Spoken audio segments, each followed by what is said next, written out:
আওয়ামী লীগ টানা ১৬ বছর ক্ষমতায় থাকায় দেশের মিডিয়াগুলোকে নিজেদের মুখপাত্র বানিয়ে ফেলেছিল বলে অভিযোগ রয়েছে। ৫ আগস্টের পর বেশ কিছু খাত সংস্কারের উদ্যোগ নেওয়া হয়, গঠন করা হয় সংস্কার কমিশন। মিডিয়া সংস্কারেও গঠিত হয়েছে কমিশন।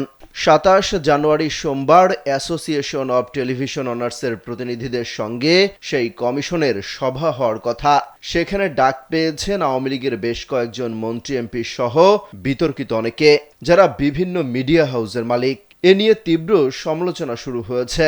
সংস্কার সভার তালিকায় দেখা যায় অন্তত ৪৮ জনের নাম রয়েছে।